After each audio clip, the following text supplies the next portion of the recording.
नमस्कार। आज मैं आपको एक कहानी सुनाती हूँ कि जो हमारे भाग्य में होता है वो हमको मिलकर ही रहता है। दो दोस्त बैठे रहते हैं और वो आपस में बातें करते हैं कि भाई मेरी दुकान तो बहुत अच्छी चल रही है, तू ऐसा काम कर, अपनी दुकान को खूब अच्छा सजा, खूब अच्छा डेकोरेशन कर, कुछ पर्चियाँ बांट, कुछ एडवर्टाइजमेंट कर ताकि तेरी दुकान भी बहुत अच्छी तरह से चलने लग जाए।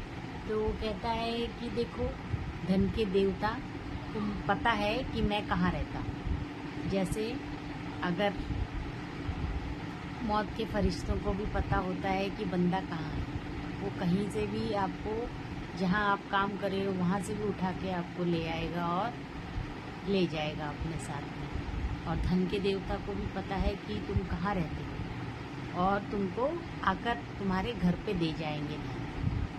तो वो कहता है कि ऐसा क्यों बोल रहा है तू, चल छोड़ ये सब बातें, हम दोनों खाना खाते हैं। तो फिर वो अपनी दुकान में उस दोस्त के लिए खाना मंगवाता है और लस्सी भी मंगवाता है, 2 लस्सी और 2 खाने का प्लेट।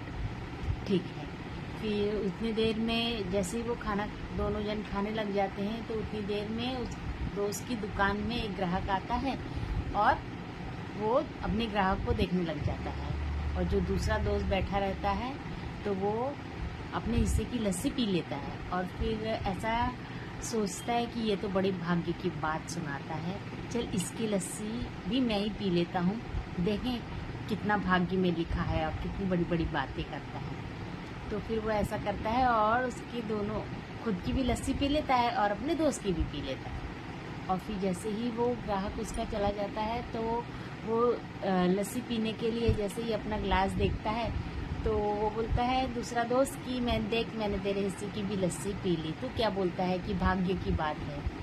तो फिर बोलता है चल छोड़ इस बात को, ऐसा करते हैं हम 2 लस्सी और मंगाते हैं और एक और खाने का प्लेट मंगा लेते हैं। तो वो दूसरा दोस्त क्या बोलता है, जब तक तेरा लस्सी आता है हम दोनों और कुछ बातें कर लेते हैं।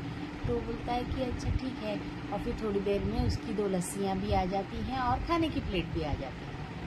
फिर वो क्या कहता है कि ऐसा करते हैं कि तू खाना खाता रहे, मैं चला जाता हूँ क्योंकि दोनों लस्सी खा के पी के मेरा पेट भर गया। तो फिर उसने कहा कि देखा यही भाग्य में लिखा है, तेरे भाग्य में सिर्फ लस्सियाँ ही लिखी थी, इसीलिए तू लस्सी में ही चिक लिया, और मेरे भाग्य में लस्सी भी है और ये खाना भी है जो तूने मेरे नाम का भी मुझे दे दिया और तेरे नाम का भी मेरे लिए छोड़ के जा रहा है। तो हमारे भाग्य में अगर धन लिखा है तो वो हमको कैसे भी मिलेगा, धन के देवता हमको कैसे भी हमारे घर पे लाकर धन दे देंगे। और या तो गुरु की कृपा काम आती है, गुरु की कृपा रहेगी तो आपके बरकतें होती रहेंगी, भंडारे भरे रहेंगे, और धन के देवता की कृपा रही तो आपको घर पर भी सब कुछ दे जाएंगे, जो भाग्य में लिखा है वो मिल के रहेगा।